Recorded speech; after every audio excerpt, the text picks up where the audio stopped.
Hello, everyone, and welcome to yet another Grotmas review. Today, we are talking about the brand new Drukhari detachment, the Reaper's Wager, and I am joined by a very special guest all the way from Canada. We have Skari, the Drukhari master, who keeps getting us nerfed because he wins all the tournaments. I don't win all the tournaments, number one. If I would have won WCW. Just saying. Okay. But yes, I feel personally responsible for getting the Void Raven bomber nerfed. That is I'm sorry, you. Drukhari community, but I think that it was my fault. 100% your fault.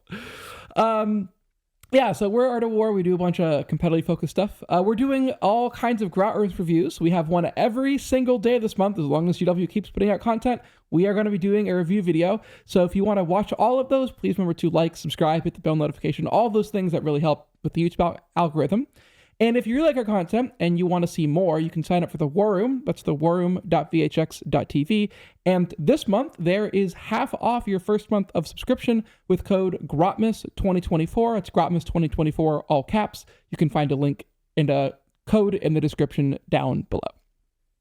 I love it. Plus, come join us on the Discord, where Quentin and I and Cass and others, we like in the Drukhari part of the Discord, and we talk about a whole bunch about different factions.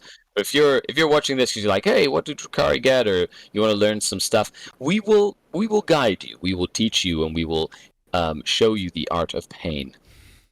Yeah, sometimes we need some help, and Skari is always there to deliver. So there you go. Let's dive in. New detachment, exciting stuff. But is it going to make the cut? Let's break it down. So let's go ahead and start off with this detachment rule. So Callous competition, it's a little complicated. But there's basically there's a way. I read it like 4 times. I was like, do I really understand it? And I was like, can I make it work in different ways? I've been racking my head around it for a few days, being like, how could it? Anyway, please continue. So it's important to note that you get up to 1,000 points of Harlequin units in your detachment, and you really basically have to run them in this detachment. This is a Harlequin plus Drukhari detachment, and there's a wager going on, and between the Drukhari and the Harlequins. And when one side of them is losing the wager, they get real ones to hit and wound. And the wager flips whenever one side kills a unit. So the Drukhari start winning, so the Harlequins get real ones to hit and wound. And then if the Harlequins... So they get reroll ones to hit, reroll ones to wound. So essentially, the aim of this detachment is to have 2 facets of the detachment, and they're in competition, but it's like the side that's losing gets a bonus because they're trying to outdo the other side, right? Yes. And so that's sort of like the mechanic that you're kind of working with, which in and of itself is already very complicated. And the fact that the Dark Eldar Drukhari are winning means that in order to flip it at all, you need to have some Harlequin units in there, right? Other than that, there's a way that you can do it without needing Harlequin units. But then as soon as the Dark Eldar unit kills something, they'll be winning again, right? So it's like it rewards alternate activations in a sense that you're like, okay, I need reroll ones to hit and wound here, and then or here and here until you kill something, and then okay, now good thing I set up this other thing.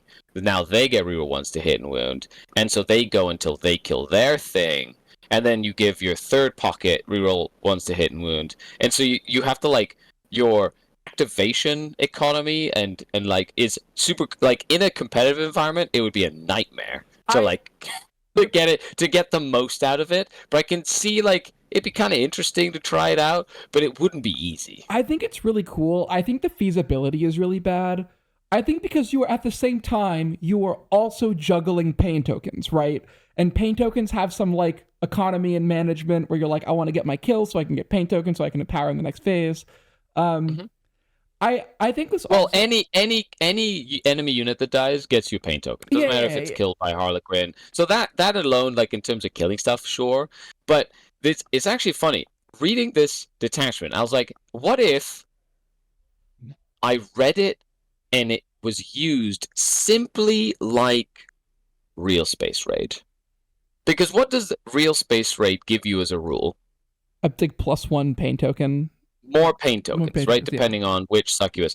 But it doesn't really give you anything else, right? You get Fire and Fate, I guess, but like, whatever. Correct. Yeah. So, but I mean, you get... Sure, but that's the strats, right? Yeah. So if you're going to read this detachment, I'd say, look, this sort of like cool competition is interesting. But if you wanted to use it as a real space raid style detachment where you ignore the rule, I'm really looking forward to looking at the enhancements and the strats, right? Because if they're decent, then it could give real space raid a run for its money, if that makes sense. You know what I mean? Yeah. Like in the way that you don't have to use the detachment rule, because real space raid doesn't even give you really a detachment rule. No, not at all. I think the detachment rule is very interesting. It's very complicated. I think it's also very prone to like failing. Like if you lose one half of your army too early, you don't have the detachment rule, or if like your guns roll a little bad and trip up and you like don't kill something at the proper time, then or your opponent makes a save and you're like, ugh, okay, so now I'm like on the back foot or whatever because I had this plan and they made a 5-up invul or something. And all of a sudden you don't kill the thing, which then flips the whole, like, your order of operations that you were trying to get done, right? Yeah, it's not great. Now, we do have a couple of enhancements. We do. Right? So 4 enhancements, the first one being the Arc Raider, which is you give, so a Harlequin or Drukhari model can have it, so there's any Harlequin or Drukhari model, and you give the dedicated transport you're in Scout 9. I like that. I think that's very interesting.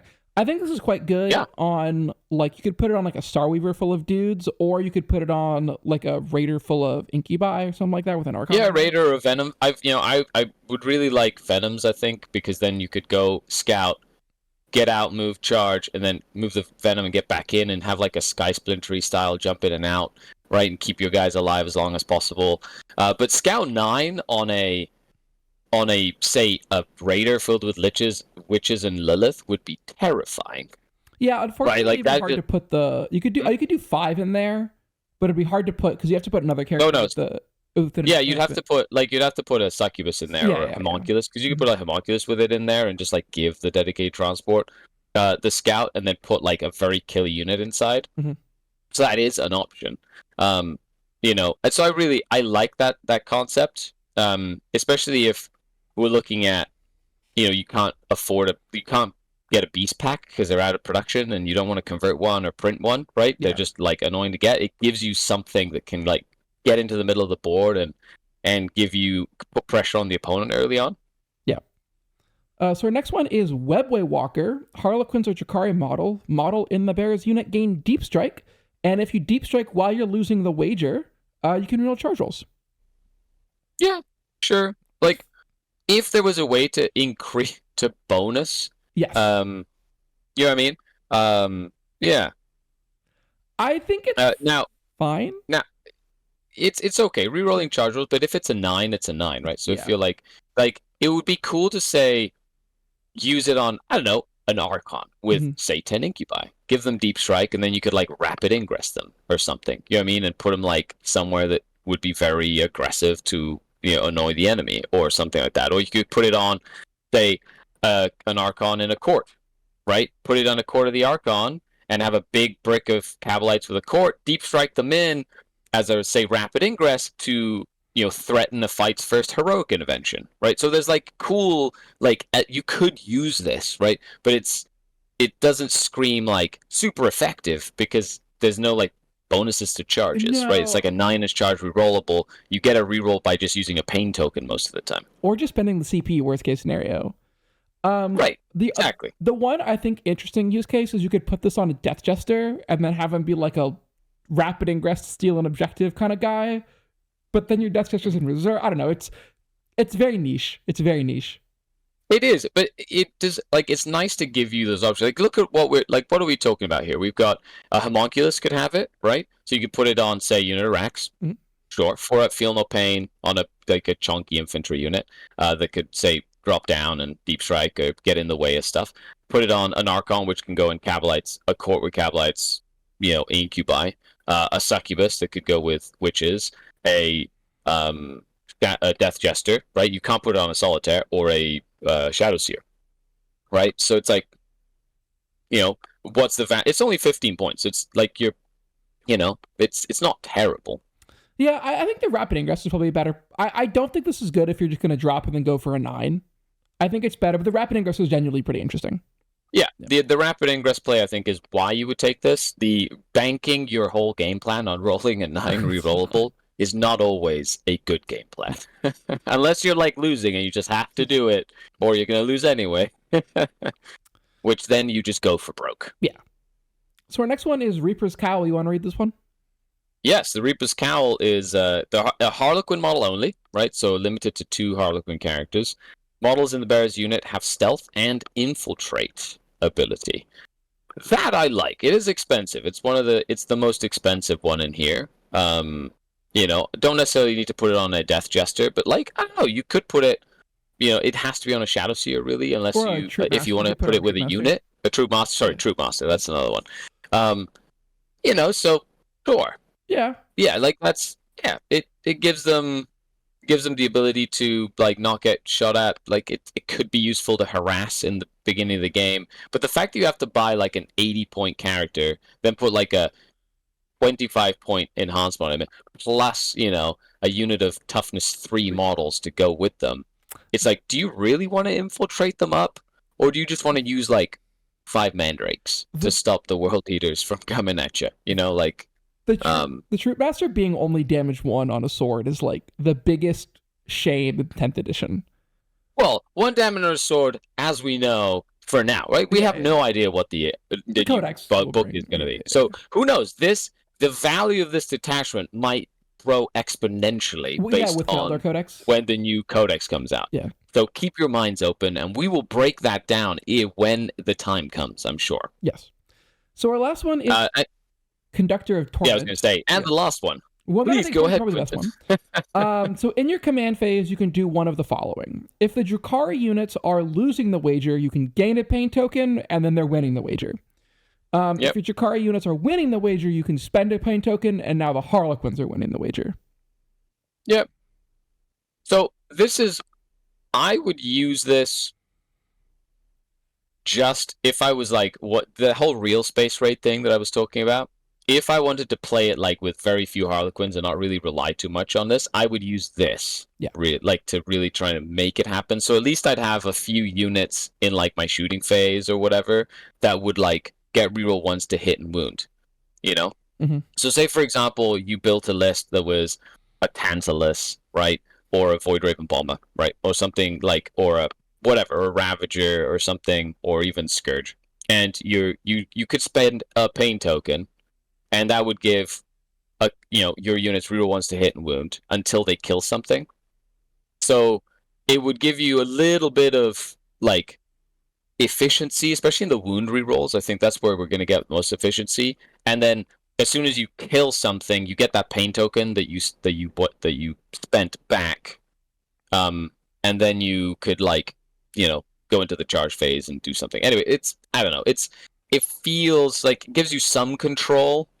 Or you could use it if you have a Death Jester and like gain a pain token or whatever and make the Harlequins lose, and then go, okay, I'm gonna have my Death Jester kill the last Space Marine in that unit to flip it, and do it like in that order. I don't know. I feel like I like it, but it's not over. It's like it's nice to have control, but pain tokens are a valuable resource. They really you start are. with 3 of them. You know what I mean? Like is it worth it? None of these are crazy. They're all fine. I think they're all pretty good. Like there's no bad ones in here, but there's none in here that are like, wow, this is why you take this detachment. Correct. Nothing jumps out at me. However, as we move into the stratagems, I really like some of these stratagems, which is why I was thinking of it being like a real space raid, because I was like, these stratagems, I could see myself using these stratagems all the time. Yeah. So why don't you go ahead and read us our first one? So Malicious Frenzy. So use it in your shooting phase or the fight phase, right? You target 1 Drukhari or Harlequin unit that has not been selected to shoot a fight yet. So, basically one of those. It is 1 command point, and that unit gains lethal hits or sustained hits 1 until the end of the phase, and weapons equipped by models in your army basically get that, or models in that unit. So 1 CP for lethal hits or sustained hits 1. I think it's pretty good. For 1 CP, it's excellent. Especially if you're playing with Dark Eldar that have pain tokens. Like lethal hits and sustained hits combo really well with just the pain token mechanic. Let alone the potential reroll ones to hit and reroll ones to wound, just giving a unit of, Scourge. Say Scourge. You give a unit a Scourge, sustained hits 1 with 4 Dark Lances, and all of a sudden they get, 6 hits with Dark Lances instead of 3 or whatever. Yeah. You know what I mean? Like, it can really ramp up the damage. Or say a unit of Incubi charges in, or Witches, or whatever, and all of a sudden, not Witches, but like Incubi specifically. Yeah. Give them lethal hits with all the rerolls that you get if you're going against a tough target. Yeah. Which offsets you losing something like Lance from like Skari, or give them sustain and just try and fish for those 6s and just give your opponent a bucket of saves. I think that's a very good stratagem to have. You could also use it on something like a full court in a Tantalus if you had like a court plus the Kabalites with an Archon in there, and then just a lot of sustained or lethal on the Tantalus guns plus all the nonsense guns. There are a lot of units like demons or whatever that don't have an armor save, and the splinter rifles with lethal hits are pretty good into them. Yeah, especially when you're rolling like buckets of dice, right? And I think that really does help. Like a Tantalus with all the shots that it gets from strength 10 gun, just that alone, putting 1 pain token in there, or even doing something like putting 15 Kabalites with guns in a Tantalus, right? Like this is the kind of thing you put a Tantalus down, you split 30 Kabalites with Venoms, put 15 Kabalites with Dark Lances, Blasters, Splinter Cannons, like you put all the guns inside of the Tantalus, and 1 pain token and a CP gets you lethal on everything, or sustained on everything, with reroll hit rolls. Like it all of a sudden creates a stupid amount of potential damage. So the ceiling, the damage ceiling can spike, right? Which then can be really hard for your opponent if you just can like hammer blow them where they thought something was safe. Yep. Our next one is Fateful Roll. So it's fight on death on a 4+ for a unit for 1 CP.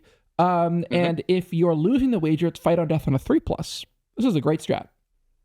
I like it.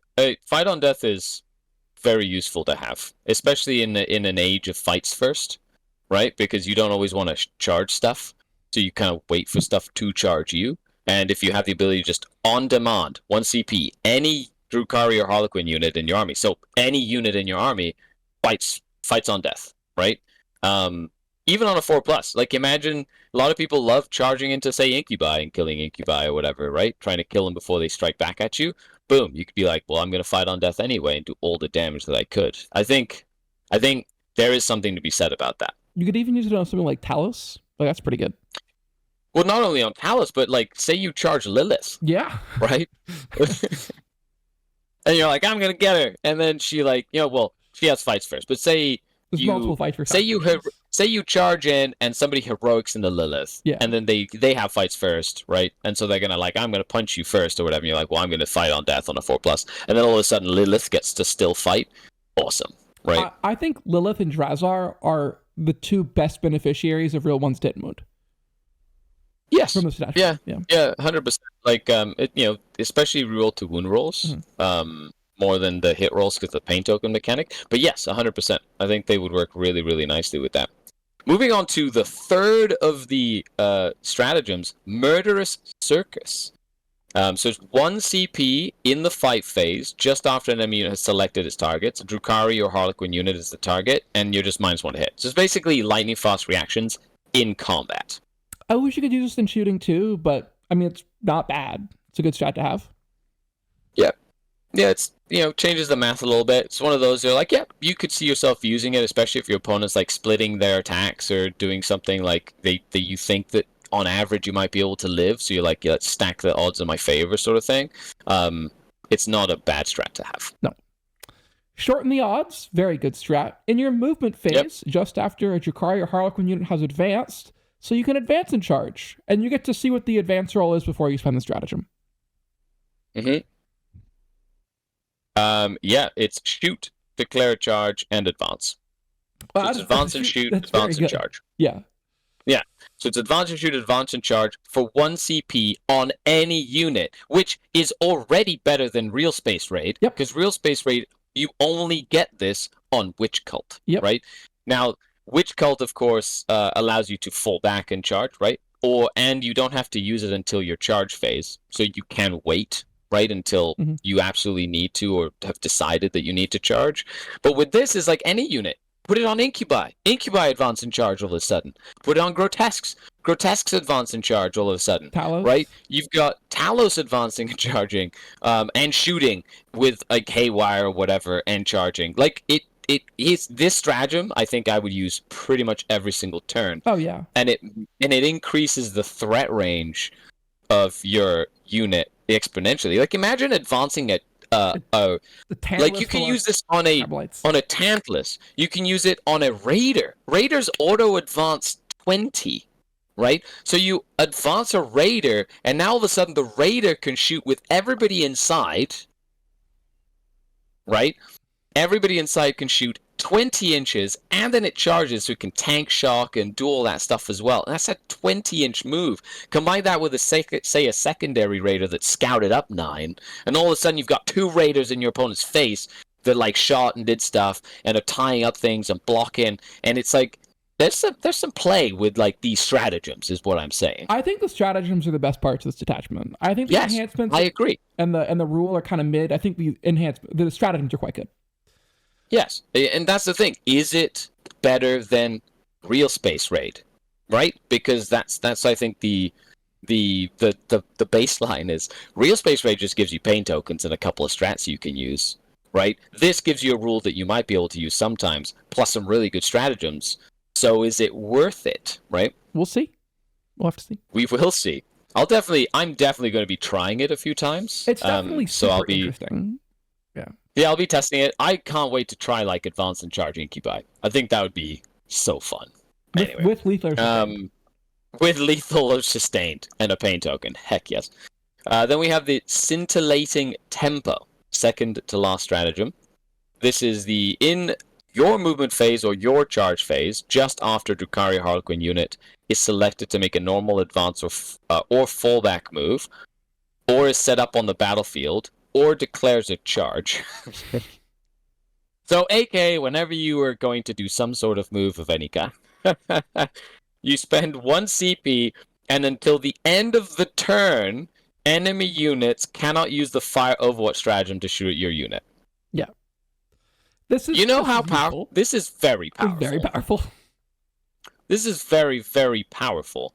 Mainly because you can use it in, like, you can use it in the movement phase and then in the charge phase. Yep.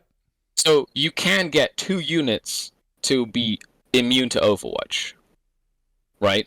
So you can be like, I'm going to get out of this transport, become immune to Overwatch, advance, use a stratagem to advance and charge, get in your face. You can't Overwatch my Incubi.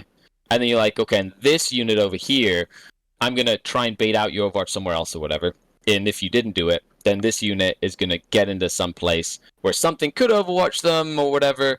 But, like, if in the charge phase I don't want them to get Overwatched, I can spend a CP, no Overwatch for this other unit as well. And it's, like, combined with, like, Lord of Deceit, which makes everything +1 command point from your Archon. Like, I like it. Keeps your squishy units alive, not murdered by flamers. I think this is something Drukhari wanted so badly. Like, even you could it's any unit, right? So you could use this on if your opponent has a bunch of guns pointed at your Venom or Raider or whatever. You're like, I'm gonna move anyways. Or you can use it on Scourges so they don't get Overwatched when they hop out to shoot something. Like, there's a ton of use here. So it's so awesome. I love it. I absolutely love this is an option. I think this and then Advanced Shoot and Charge are the 2 best strats, the 2 best parts of this detachment.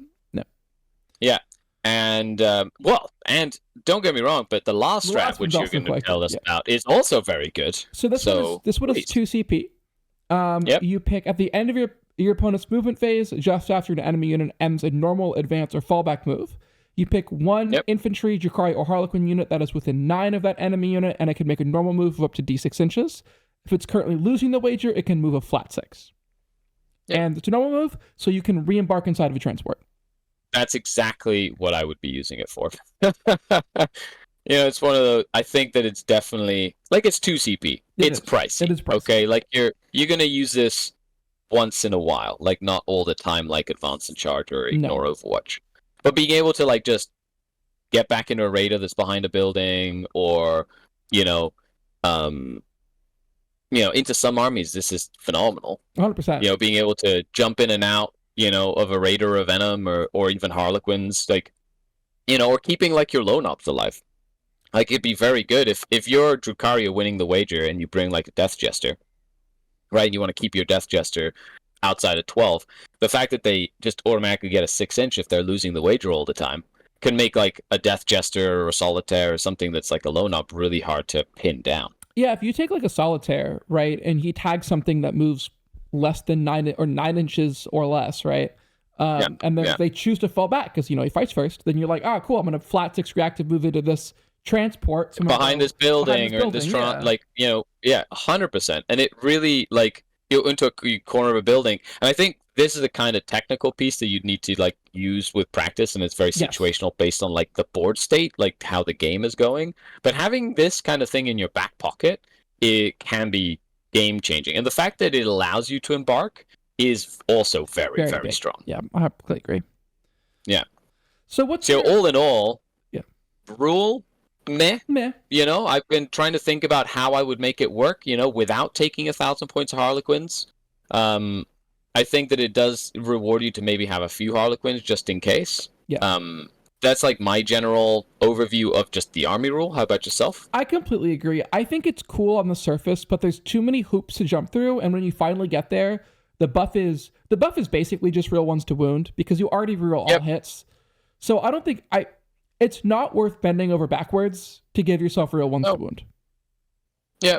I think it's going to be one of these like if you say bring a couple of Harlequin units, like I could build a list. I'd probably bring a Death Jester, right? I'll probably bring maybe a Void Weaver, right? Yeah. Just because it causes battle shock tests, so it's going to give me some pain tokens if you will fail battle shock, and then it might kill something that then gives me reroll ones to wound or whatever.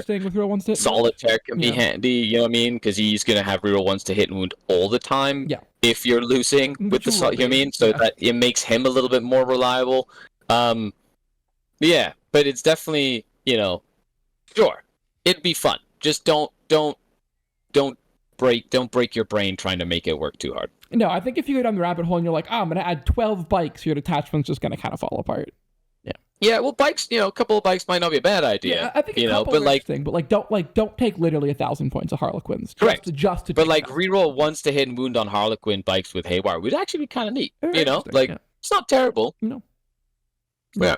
So how about the enhancements, Quentin? I think they're okay. None of them are bad. None of them are outstanding. I think they're all kind of enhancements that if I have 20, 15 points left over when I'm done writing the list, I'll slap one of these on here and call it a day, and I won't be sad about it.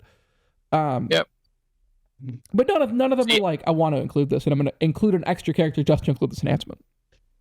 I would probably include the scout enhancement. Yeah. I feel like that's the one that I really, really like to include, especially if I'm trying to make a list that doesn't have a beast pack, or if I don't have access to a beast pack, right? Then I'd be definitely trying to put something in a vehicle that can scout to put pressure on my opponent if I go first, or to move into a better position if I go second, right? So I think that's something that I would definitely be looking at. Other than that, the Conductor of Torment, for to switch it, that's one that was tantalizing, but I don't think you want to be spending your pain tokens. Yeah, because you're not going to have that many. No, you need your pain token management is so important with this army. So having something that just lets you, if you could regenerate them with a Chronos nearby, that'd be really, potentially, be interesting. Yeah. But you can't. You just have to discard it, right? Yeah. Yeah. And then the stratagems. I think there's 3 really good stratagems and 3 pretty good stratagems. And 3 pretty good stratagems. There's no absolute duds. No. So generally I evaluate stratagems in kind of 4 criteria. There's I will never use this. I'll use this once a tournament. I'll use this once a game, and I'll use this once a turn. I think 3 of these stratagems are in the I'll use, or 2 of these stratagems in the I'll use this once a turn. That's advanced shoot and charge and the no overwatch. And then I think the other 4 are the once a game strats. Yeah, I agree. I think the lethal hits, I personally would use lethal hits more than once a game. I feel like I'd be using lethal and sustained quite a lot to just maximize on damage. So that stratagem I would add into the no overwatch and the advance and charge. Those 3 would be my core strats that I'd really be using a lot. The -1 to hit, situational, so Situational, potentially once per game. The dance, situational, probably once per game. And then the fateful roll, which is the fight on death, also probably once per game. You know, Yeah, like in that one turn where your opponent commits and you're like, I'm gonna do damage to you, even though you're trying to do damage to me, sort of thing. Yeah. It can really help swing like a trade war kind of a thing. Right. Correct. Yeah, so I don't know. Yeah, I like it. I think overall this is a good detachment. I don't know 100% if it's better than Sky Splinter or Real Space. My gut says it probably is, just based off the strength of the stratagems alone. It's not like Drukhari were really getting an outstanding rule anyways. Right, like if paint tokens are very strong. Sorry, right? As a rule, paint tokens are fantastic. Rule. Yeah. But I do think it's not as good at damage dealing as Sky Splinter. No. Right? Like, I like Sky Splinter. If you just want raw damage, Sky Splinter is like the one for you. But you have to get good at keeping your transports alive. Yes. Because as soon as the transports die, your rule goes away. And then it's about stratagems. But then the stratagems are very much based on do you have transports or not. Right? So it's very... It's like a very... it's a symbiotic relationship between transports and like the whole army. Whereas this... the army rule, like the detachment rule, is kind of meh. Yeah. But the stratagems are fantastic. And you can use them whether you're on foot, or you can use them whether you're in transports, or you can use them pretty much all the time. So I think it beats out Real Space Rage. But it doesn't have the like just raw damage as, say, Sky Splinter, but it has more consistency over time. I think it also has a little more too. I think like Real Space is all utility, and Sky Splinter is all damage. This one's kind of in the middle. It's got some utility, it's got some damage buffs. We'll see. Yep. Yeah, we'll see how it pans out. And of course, Grotmas is going to continue with a whole bunch of other detachments, so make sure you stay tuned for all the breakdowns. Yep, make sure you stay tuned to Art of War. And then, Skari, you also have a Battle Report channel that you run a bunch of Drukhari stuff if anyone wants to check that out. What's that called? It's Scaricast? Scarredcast. Yeah, I've been playing games for 26 years, Warhammer specifically, with no breaks. Okay, so I've been playing a long time. And my musings about the Dark Eldar are on there. I am one of the Art of War coaches as well, and you can always reach me on the Discord if you have any questions. Yeah. All right. Well, I hope you guys enjoyed this. Have a wonderful day, and we'll see you guys around.